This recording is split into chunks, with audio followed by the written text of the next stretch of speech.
Alhamdulillahilladzi arsala rasulahu bilhuda wa dinil haqq liyuzhirahu 'ala ad-dini kullih wa kafa billahi shahida. Asyhadu an la ilaha illallah wahdahu la syarika lah wa asyhadu anna Muhammadan 'abduhu wa rasuluhul mustafa.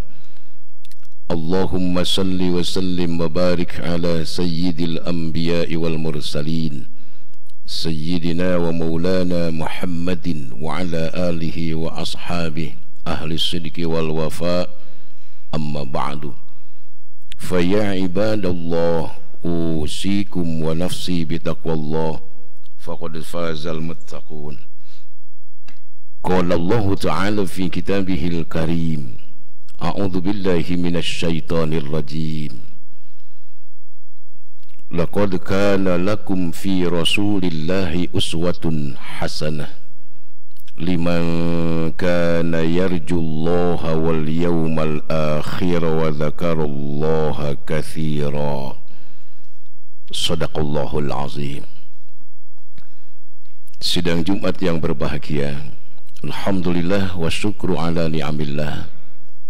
Kita memuji syukur kepada Allah Subhanahu wa ta'ala bahwa Allah telah meringankan langkah kita sehingga kita bisa hadir di masjid yang mulia ini dalam rangka memenuhi undangan Allah.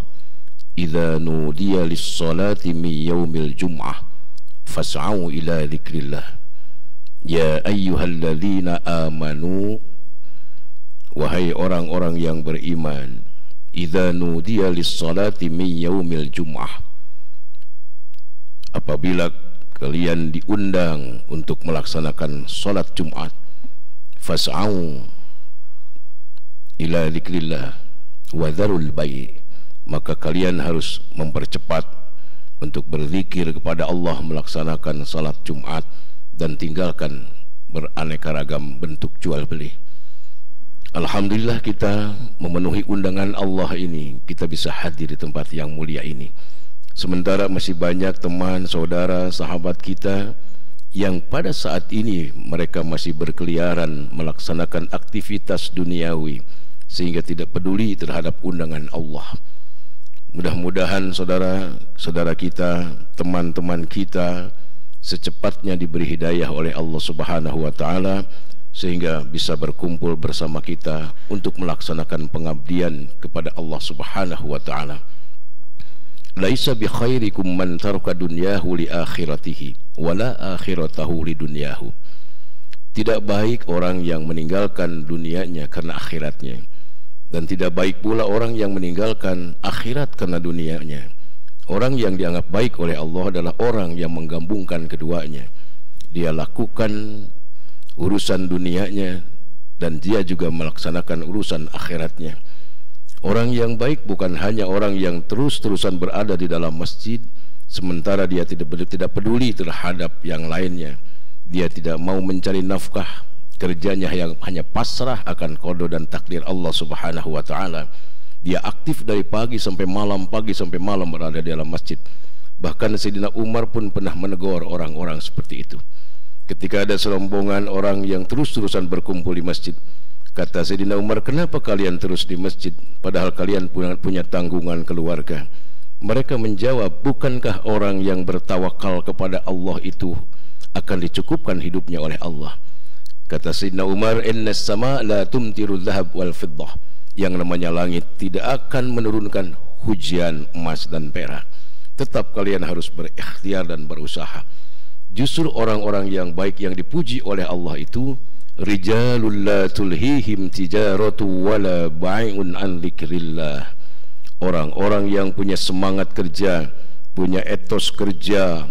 Mungkin dia kerja di pabrik, di sawah, di ladang, kadang jadi tukang pikul, mungkin saja dia jual beli atau berbisnis. Tetapi di tengah-tengah kesibukan mereka melaksanakan hal-hal yang bersifat duniawi itu, di tengah-tengah mereka sibuk melaksanakan jual beli atau bisnis yang lainnya, mereka tidak pernah melupakan Allah Subhanahu wa ta'ala.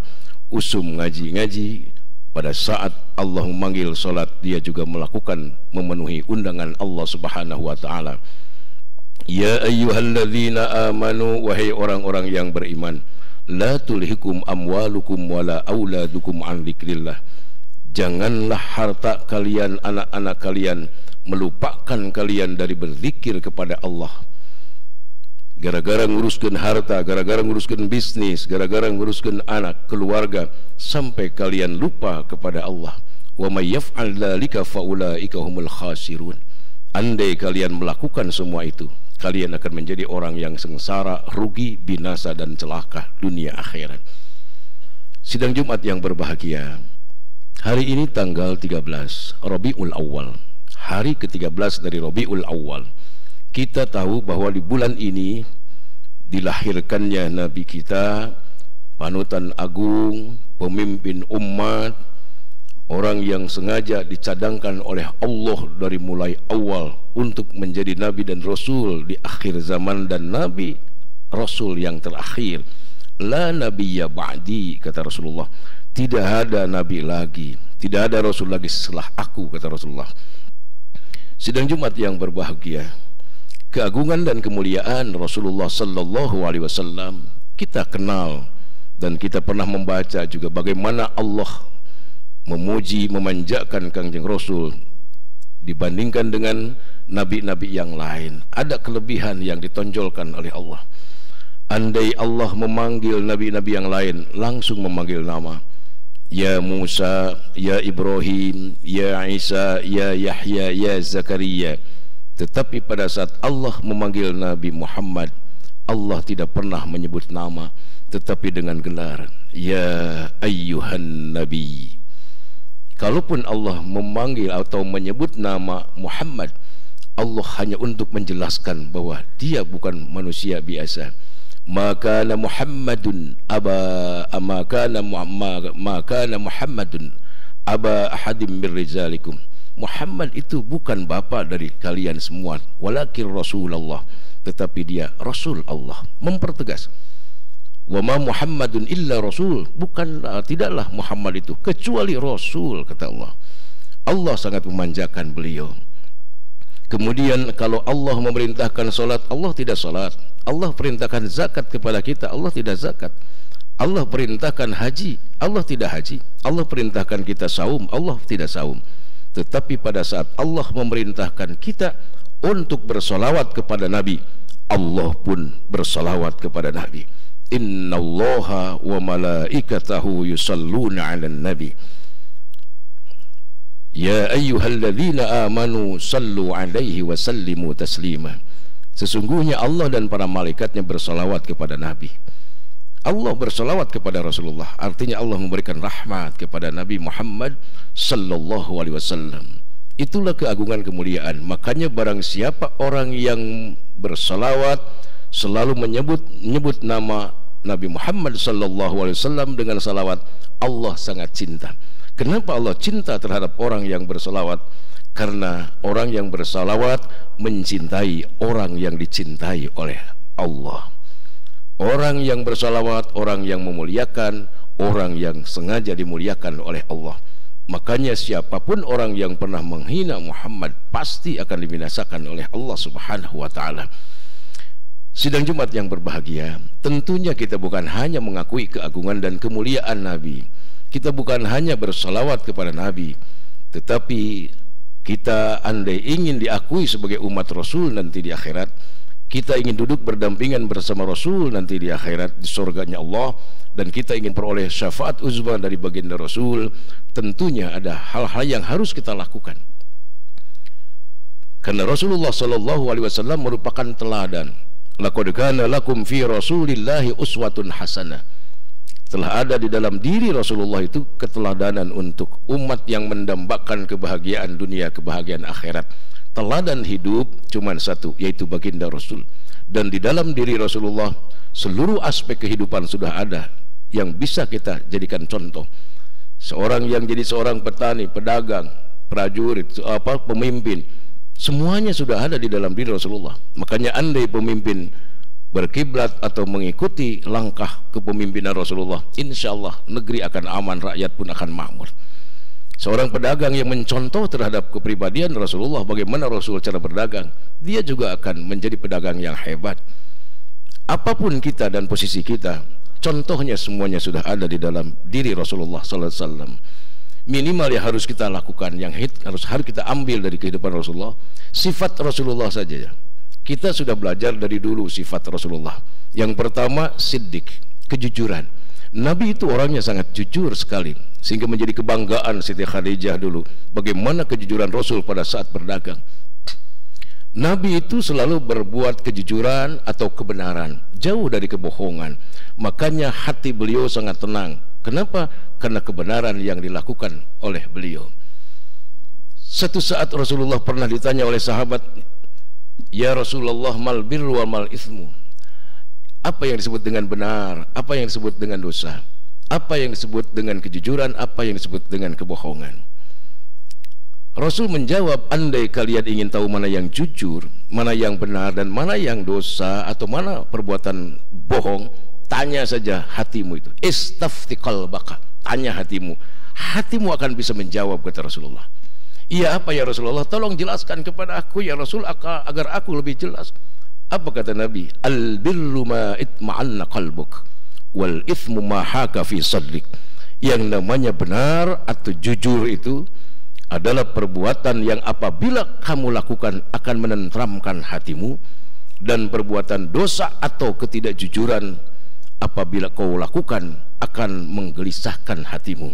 Semakin kita banyak melakukan kejujuran dan kebenaran, semakin hati akan terus tenang.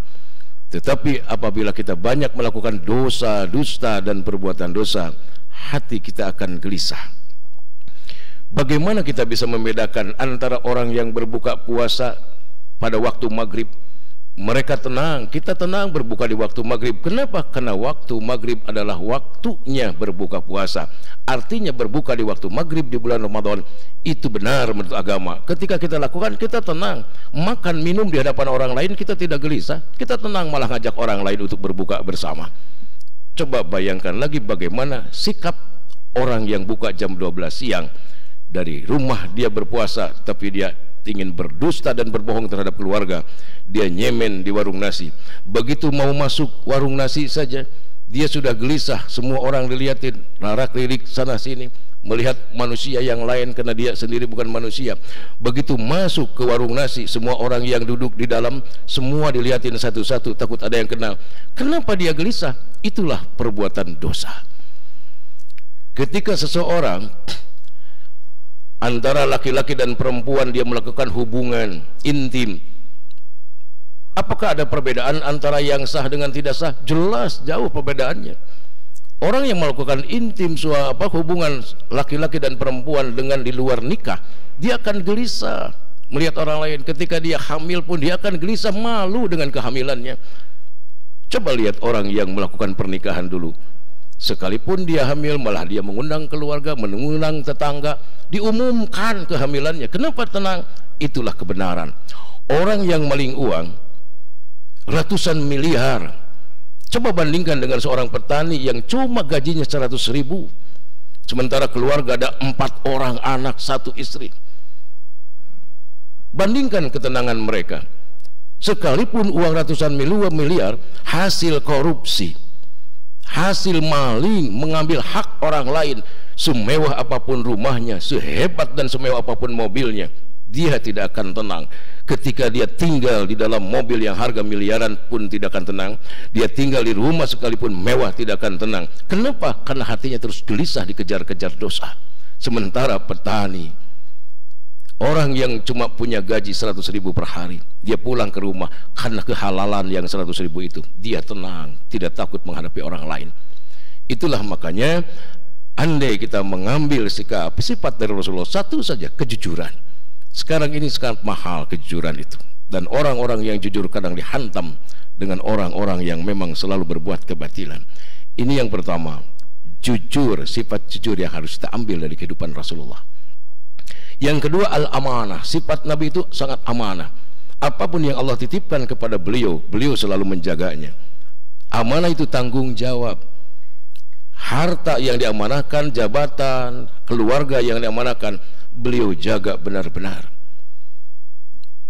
Makanya kita ambil, andai kita bisa mengambil sikap ini, sifat ini, al-amanah. Kita punya harta, kita amanah menjaga, kita yakin bahwa harta, jabatan, anak, keluarga, kedudukan, gelar, ini adalah amanah Allah. Dia akan merasa bahwa dirinya sedang diuji oleh Allah Subhanahu wa Ta'ala. Andai seseorang merasa hidupnya sedang diuji oleh amanah Allah ini, insya Allah dia akan hati-hati menjaga amanah. Diberi harta, dia akan hati-hati, takut ada harta yang keluar di jalan murka Allah. Ketika dia diberi ilmu, takut ilmu ini dipakai untuk memintiri orang lain. Ketika dia diberi jabatan dan kedudukan, dia punya kekuasaan, dia yakin bahwa itu adalah amanah Allah, ujian dari Allah. Dia akan hati-hati memegang jabatan dan kedudukannya. Ketika kita dalam keadaan miskin, orang miskin yang merasa sedang diuji, insya Allah dia akan hati-hati menjaga lisan, menjaga sikap, takut terjun kepada kemusyrikan. Inilah orang-orang yang amanah. Bagaimana hebatnya seorang Sayyidina Umar bin Khattab dulu ketika dia memegang jabatan, dia sangat amanah terhadap kas negara itu. Sayyidina Umar bin Khattab satu saat kedatangan tamu di malam hari. Begitu dia masuk, ditanya dulu, apakah engkau keperluan untuk kepentingan pribadi atau ada hubungan dengan negara? Kata tamu ini, aku hubungan dengan pribadi. Lampu yang sedang dia pakai dimatikan, diganti dengan lampu Sayyidina Umar yang mungkin terangnya lebih kurang daripada lampu yang tadi. Sikap Sayyidina Umar kelihatan oleh anaknya itu, oleh Abdullah bin Umar. Kata anaknya, bapak kenapa kau matikan itu lampu? Padahal itu kan lebih terang daripada lampu yang ini. Apa kata Sayyidina Umar? Tadi aku memakai lampu ini karena aku sedang mengurusi urusan negara, sementara orang ini sekarang ada keperluan urusan pribadi. Akan sangat khianat saya kalau memakai lampu ini, karena ini adalah lampu rakyat, lampu negara. Bagaimana hebatnya seorang pejabat pemimpin negeri kita, andai semua punya amanah, bersikap amanah. Kadang-kadang mobil inventaris pun rusak dipakai, bukan untuk kepentingan pekerjaan, bahkan dipakai untuk kepentingan pribadi. Nah, ini al-amanah. Kita ambil sifat yang kedua ini, al-amanah. Yang ketiga, tabligh, sifat Rasulullah itu. Beliau selalu menyampaikan, sekalipun pahit apa yang Allah ajarkan pasti disampaikan. Bagaimana hebatnya Rasulullah dulu, ketika usia 35 tahun beliau sudah memperoleh gelar Al-Amin, orang yang sangat terpercaya, dibanggakan sampai Abu Jahal, Abu Lahab saja, Abu Lahab ketika Nabi lahir sampai dia bahagia, itu pembantunya dimerdekakan, bahkan oleh Allah diberi keringanan, nanti setiap hari Senin itu Abu Lahab itu di nerakanya diberi karena kegembiraan dia kelahiran Nabi Muhammad. Dipuja, disanjung Nabi ketika beliau sebelum memperoleh wahyu. Tetapi ketika beliau 40 tahun diberi wahyu oleh Allah, beliau siap menyampaikan, bayangkan menyampaikan hal-hal di hadapan orang-orang yang primitif. Makanya ke waktu itu Rasulullah berani ketika beliau melarang dan mengajak orang-orang Quraisy waktu itu, orang-orang jahiliyah, mulai beliau dimusuhi oleh mereka itu. Tapi beliau siap. Seseorang kita ini, kalau kita melakukan sholat rajin, ke masjid rajin, kita sedekah rajin, kemudian kita tidak peduli terhadap orang lain mau gimana silahkanlah masing-masing, yang penting aku lakukan kebaikan. Dia rajin baca Quran, dia rajin tahajud, pasti semua orang akan membanggakan dia, akan angkat jempol, hebat, soleh, baik. Tapi pada saat kita mengajak orang dan berani melarang orang, amar ma'ruf nahi munkar, kita harus siap dimusuhi orang lain. Tapi sepahit apapun kita, hendaknya semua itu kita sampaikan kepada mereka, yang hak-hak, yang batil-batil, yang benar-benar, yang salah-salah. Dan yang terakhir, sifat yang harus kita ambil dari kehidupan Rasulullah adalah fatanah, kecerdasan. Bukan hanya pinter, tapi kecerdasan. Indonesia membutuhkan bukan orang-orang pinter. Orang pinter banyak, gelar pun banyak di mana-mana, tetapi yang paling sulit adalah orang yang jujur dan cerdas. Itulah hebatnya baginda Rasul Nabi Muhammad sallallahu alaihi wasallam. Kecerdasannya begitu muncul ketika mau hijrah ke Madinah, meninggalkan Mekah waktu itu. Nabi tidak memakai jalan yang biasa dipakai jalan oleh orangnya umumnya, mereka yang mau ke Madinah, tapi berbalik, berbelok, dia menuju Jabal Sur dulu, memakai jalan yang tidak pernah dilalui oleh orang lain. Itulah kecerdasan Nabi Muhammad SAW dan dari segala halnya. Oleh karena itu kita bukan hanya pintar, tetapi kita juga harus cerdas. Orang yang cerdas dia akan selalu hati-hati mengikuti aturan main. Ketika melihat sesuatu, melihat harta, orang cerdas itu bukan hanya memandang zatnya harta, reus bahagia tumpukan harta, bahagia saya punya mobil, bahagia saya punya sawah sekian hektar, bukan. Tetapi orang cerdas dia akan melihat, memandang manfaat daripada harta itu, manfaat dari jabatan itu. Itulah nilai orang-orang cerdas. Kalau orang pintar hanya meminteri orang lain, kadang kepandaiannya itu hanya untuk dipakai untuk kepentingan pribadi.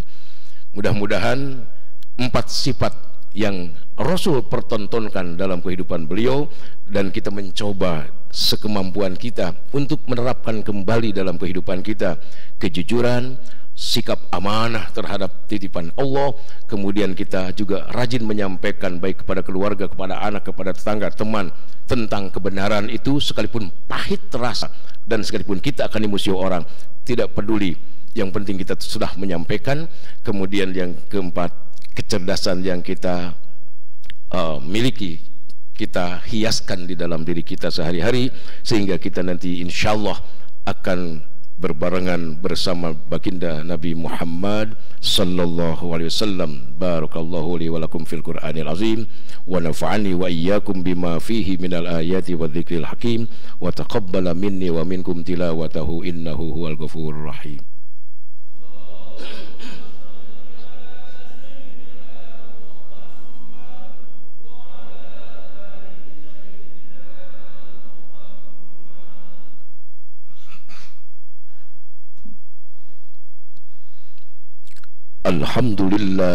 Alhamdulillahi rabbil alamin, wal aqibatu lil muttaqin wa la udwana illa 'alal zalimin.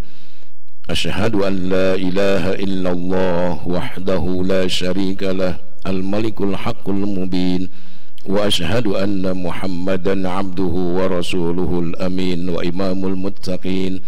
Allahumma salli wa sallim wa barik ala sayyidina Muhammadin wa ala alihi wa ashabihi ila yaumiddin. Amma ba'du, fa ya ibadallah, usikum wa iyaya bitaqwallah, faqad fazal muttaqun. Qala Allah ta'ala fi kitabihil karim, a'udzu billahi minasy syaithanir rajim. Inna Allah wa malaikatahu yusalluna 'alan nabi, ya ayyuhalladzina amanu sallu 'alaihi wa sallimu taslima. Allahumma salli wa sallim wa barik ala sayyidina Muhammadin wa ala alihi wa ashabihi ajma'in. Allahumma ighfir lil mu'minina wal mu'minat wal muslimina wal muslimat al ahya'i minhum wal amwat. Allahumma inna nas'aluka al-huda wat-tuqa wal-afafa wal-ghina. Allahumma zillana tahta zilli arshik yawma la zilla illa zilluk wa la baqiya illa wajhuk, waskina min hawdi nabiyyika Muhammadin sallallahu alaihi wasallam syurbatan hani'atan mari'atan la nazma'u ba'daha abada. Allahumma inna nas'aluka min khairi ma sa'alaka minhu nabiyyuka Muhammadun sallallahu alaihi wasallam, wa na'udzu bika min syarri ma sta'adzaka minhu nabiyyuka Muhammadun sallallahu alaihi wasallam. Rabbana atina fid dunya hasanah wa fil akhirati hasanatan wa qina adzaban nar. Ibadallah, innallaha ya'muru bil 'adli wal ihsan wa ita'i dzil qurba wa yanha 'anil fahsya'i wal munkari wal baghi ya'izukum la'allakum tadhakkarun. Fadhkurullahal 'azim yadhkurkum was'aluhu min fadlihi yu'tikum wa la dzikrullahi akbar.